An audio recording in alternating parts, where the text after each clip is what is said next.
Good morning செல்வங்களே. Good morning இறைவா. சத்தா என்ன சத்தா?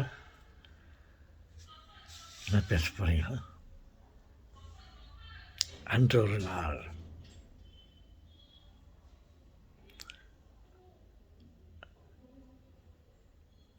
அன்று ஒரு நாள் அப்துல் கலாம் என் சகோதரன். அப்துல் கலாம் உங்கள் சகோதரனா? எஸ். நாங்கள் இரட்டை பிறவிகள். யாருக்கு தெரியும் அது? எனக்கும் அவருக்கும் ஒரே வயது. அந்த உறவிலே, அந்த கணக்கிலே அவரை என்னுடைய சகோதரன், இரட்டை பிறவிகள் நாங்கள் என்று சொல்லுகின்றேன். என்ன தைரியம் உங்களுக்கு? எஸ், அவருக்கு அந்த அளவுக்கு தைரியம். நமது நாட்டு பிரசிடெண்ட், பெரும் தலைவர், என்னுடைய வயதிற்கு உடைய something wrong. Okay, someone has come inside. Hello. Oh, okay. Bye. Serious.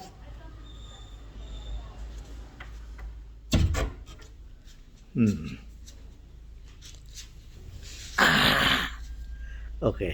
N grandson ஸ்கூலுக்கு போகிறதுக்கு பஸ் வந்துச்சு. அதனால் சில இடையூறுகள். ஓகே. அப்துல் கலாம், அவரை அண்ணன் என்று சொல்லுவதா தம்பி என்று சொல்லுவதா எனக்கு ஒன்றுமே புரியவில்லை. நாங்கள் ஒரே நேரத்தில் பிறந்திருக்கிறோம் என்று நான் நினைக்கிறேன். எனக்கும் அவருக்கும் ஒரே வயது. 83 84 83. ஓகே சொல்கிறீங்களே. ஒரு நாள் நான் அவரை சந்திக்க நேரிட்டது. நான் மிகவும் வேகமாக என்னுடைய டிவிஎஸ் 50 என்ற வாகனத்தில் என்னுடைய வீட்டிலிருந்து மெஜஸ்டிக் நோக்கி சென்று கொண்டிருந்தேன். அங்கே ஒரு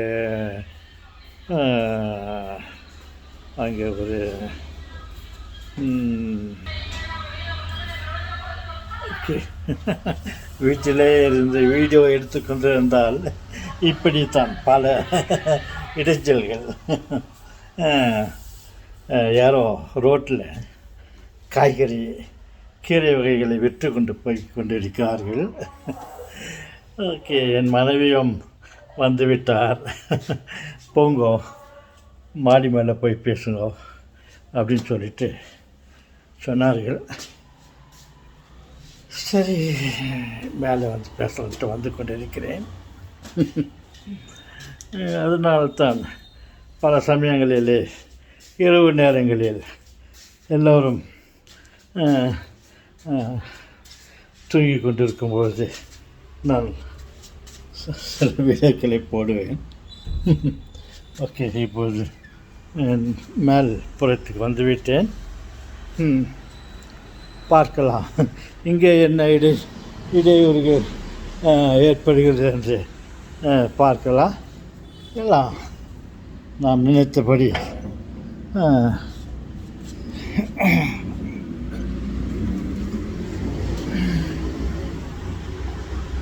ஓகே, மேலே வந்துவிட்டேன். வாகனங்கள் சென்று கொண்டிருக்கிறது. அந்த சப்தத்திலே என்னுடைய சப்தத்தை கேளுங்கள். தொடர்கிறேன். அன்று என் வீட்டிலே இருந்து மெஜஸ்டிக்கை செல்வதற்காக நான்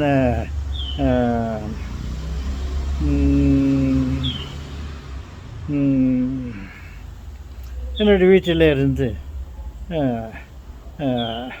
மென்டல் ஹாஸ்பிட்டல் வழியாக நான் சென்று கொண்டிருந்தேன். அதற்கு பக்கத்தில், மென்டல் ஹாஸ்பிட்டலுக்கு பக்கத்தில் ஒரு ஒரு பெரிய அஹ், அஹ், அஹ், ம், ஆ, பெரிய கான்ஃபரன்ஸ் ஹால் இருக்கிறது. அந்த அதை தாண்டி கடந்து போகலாம் என்று என் ரோட்டில் நான் போய்கொண்டிருந்தேன். இடதுபுறத்திலே அந்த கான்ஃபரன்ஸ் ஹால், மென்டல் ஹாஸ்பிட்டலுக்கு பக்கத்தில் கான்ஃபரன்ஸ் ஹால் ஒன்று இருந்தது. அந்த வழியாக போய்கொண்டிருந்தேன். என்னை ஒரு பெரிய காவல் அதிகாரி, ஹலோ ப்ளீஸ் ஸ்டாப், ஏய் ஸ்டாப் பண்ணுறே, நில்றே என்று என்னை பலாத்காரமாக என்னுடைய ஸ்கூட்டரை பிடித்து என்னை நிறுத்திவிட்டான். அதுக்கு முன்ன யாருமே இல்லை. நான் தான் அந்த கடைசியாக என்ன தடுத்து நிற்கப்பட்ட ஒரு ஒரு நான் நின்று கொண்டு அவரையும் பார்க்கிறேன். எதிரில் எல்லா வாகனங்களும் நிறுத்தப்பட்டிருந்தது. எனக்கு பின்னால் எல்லா வாகனங்களும் நிறுத்தப்பட்டிருக்குது. நான் தான் அந்த ரோட்டில் அங்கே கடைசியாக நிறுத்தப்பட்ட ஆள். அப்புறம் நான் என்ன இந்த மாதிரி நிறுத்துறாங்க அப்படின்ட்டு நான் முதல்ல பயந்துட்டேன். அப்புறம் எங்கள் பின்னால் எல்லாம் நிறுத்தப்பட்டார்கள். அந்த சமயத்தில் எதிரில் ஒரு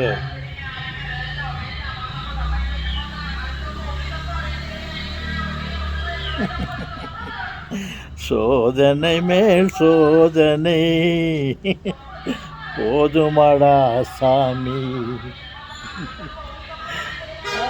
ஏதோ கீரை விற்று கொண்டு சென்று கொண்டிருக்கிறார்கள். ஓகே, சிறிது நேரம் இல்லை, அவர்கள் விட்டு கொண்டு போகட்டும், நான் பேசிக்கொண்டே இருப்பேன். அப்பொழுது எதிரில் ஒரு கார் வந்தது, மிக வேகத்தமாக வந்து கொண்டிருந்தது. அதன் பிறகு அடுத்தடுத்து பல கார்கள் வந்து கொண்டிருந்தது. இது யார் பெரிய important person, VIP, very important person. I am sorry, வேலையில்லா பிள்ளை, வெரி இம்பார்ட்டன்ட். விஐபினாக வேலையில்லா பிள்ளை என்று தமிழில் ஒரு விளையாட்டுக்காக சொல்வார்கள். அது யாரும் வேலையில்லாத பிள்ளை வரவில்லை, வெரி இம்பார்ட்டன்ட் பர்சன். அந்த விஐபியை நான் சொல்லுகிறேன். அந்த விஐபிகள் வந்து கொண்டார்கள். முதலில் 2 கார்கள் அந்த அங்கேருந்து வந்து இடதுபுறத்தில் இருந்த அந்த கான்ஃபரன்ஸ் ஹாலுக்குள்ளே அது போச்சு. அது அப்போது நிதானம் பெற்றது. ரொம்ப ஸ்லோவாக பண்ணாங்க. அப்புறம் அந்த 3வது காரில் என்னுடைய சகோதரன் அப்துல் கலாம் வந்து கொண்டிருந்தார். என்னுடைய சகோதரனை பார்த்த உடனே எனக்கு இவர் அப்துல் கலாம் அவர்கள் வருகிறார்கள் என்று பார்த்தா, அங்கேருந்து வந்து டேர்ன் பண்ணி அப்படியே உள்ளே போகிறதுக்கு முன்னாடி டேர்ன் பண்ணுற இடத்துல டெட் ஸ்லோ ஆகிப்போச்சு. டெட் ஸ்லோ ஆகிடுச்சு. டெட் ஸ்லோன்னு அவர் எனக்கு ஃபேஸ் டு ஃபேஸ் கிட்ட காரை நான் டச் பண்ணுற அளவில் இருந்தது. அவர் என்னை பார்த்துட்டு, டே அன்பு சகோதரா, எங்கடா உன்னை பார்த்து ரொம்ப நாள் ஆச்சுன்ற மாதிரி என்னை பார்த்து சிரிச்சுட்டு கையை எடுத்து என் மேலே தட்டுறதுக்கு பார்த்தாரு. என்னை தட்டுறதுக்கு பார்த்தாரு, என் முகத்து மேலே கையை வைக்கிறதுக்கு பார்த்தாரு. அது ஸ்லோ ஸ்பீடில் போயிட்டுக்கிறதுனால என் மேலே கையை வைக்க முடியல அவரால். அப்புறம் நானும் கையாட்டினேன். என்னையும் அவர் கையத்துக்கு நேருக்கு நேராக நான் அவரை சந்திக்க நேரிட்டது. அப்புறம் அப்படியே உள்ளே போயிட்டார். அப்புறம் ஒரு சில வினாடிகளுக்கு பிறகு எல்லா கார்களும் அது உள்ள கான்ஃபரன்ஸ் ஹால், ஏதோ ஒரு இம்பார்ட்டண்ட்டு மீட்டிங்காக அவர் வந்திருக்காரு பெங்களூரில். அந்த ஒரு வாய்ப்பு கிடைச்சது. ஏன் இதை சொல்கிறேன் என்றால், நான் இப்போது ஏதோ ஒரு வீடியோவை பார்த்து கொண்டு இருக்கும்போது அதில் அப்துல் கலாம் அவர்கள் அதை பற்றிய ஒரு வீடியோ அது. என்ன வீடியோ என்றால், அவர் எங்கேயோ ஒரு அவசரமான வேலையாக வெளிநாட்டிற்கு எங்கேயோ போவதற்காக அவர் ஏர்போர்ட்டுக்கு ஏரோப்ளேனில் போகிறது நிலை அது. அப்போது இராணுவ ஏர்ஃபோர்ஸ் அதிகாரிகள் அவரிடம் வந்து ஐயா இந்த மாதிரி இப்போது ஏதோ விமானத்தில் ஏதோ பழுது இருப்பதாக நாங்கள் அறிகிறோம். அதனால் இப்போது அந்த பழுது அடைந்த நிலையில் இருக்கும்போது அதில் பயணம் செய்வது விபத்திற்கு வாய்ப்பு இருக்கிறது. அதனால் இப்போது நீங்கள் போக முடியாது, நாங்கள் ஸ்டாப் பண்ணுறோம். அப்புறம் அவர் வந்து இந்த மாதிரி என்ன விபத்து, நீங்கள் ஒரு விமான ஆர்மி ஏர்ஃபோர்ஸ் ஆஃபீஸராக நீங்கள் பேச்சாச்சு, ஓகே நீங்கள் அனுமதிங்க, நாங்கள் போகலாம், வழியில் என்ன அது பார்த்துக்கலாம் அப்படின்ற ஒரு தைரியத்தோடு அவர் பேசிட்டு அந்த விமானத்தில் போகிறதாக ஒரு காட்சியை நான் கண்டேன். அதை பார்த்த உடனே எனக்கு பழைய ஞாபகம் வந்து விட்டது. உடனே நான் அதை ஆஃப் பண்ணிவிட்டு நான் ஒரு வீடியோ போடலான்னு சொல்லிட்டு நான் இதை போட்டேன். பாருங்கள், அன்றைக்கு அவரை நான் சந்தித்தேன், இன்றைக்கு வீடியோவில் பார்த்தேன். இதற்கு மத்தியிலே நமது அவரை என்ன சொல்லுவது, அவர் நமது தந்தை என்றும் சொல்லலாம். தமிழ் மகன், தந்தை, இந்த நாட்டு விஞ்ஞான வளர்ச்சிக்காக உழைத்த பல சாதனைகளை படைத்த பெரிய மனிதர் சூரன் என்றால் அவரை ஆசையாக சொல்லலாம். அந்த மாதிரி அவர் அந்த வீடியோவை பார்த்த உடனே என்னுடைய பழைய ஞாபகம் வந்தது. அதை பற்றி உங்களிடம் சிறிது நேரம் பேசினேன். ஓகே சொல்லுவாங்களே, மீண்டும் சந்திக்கலாம். பாருங்கள், அவர் அப்பேற்பட்ட மனிதரை தன் அன்றைக்கு சந்திக்க நேரிட்டது. ஒரு பெரிய காவல்துறை அதிகாரி அந்த ரோட்டில் அந்த இடத்துலேருந்து அவர் வர்றாருன்னு சொல்லிட்டு எல்லோரும் ஸ்டாப் பண்ணாங்க. அந்த சமயத்தில் யாரையோ ஸ்டாப் பண்ணியிருக்கலாம், ஆனால் என்ன ஸ்டாப் பண்ணாது.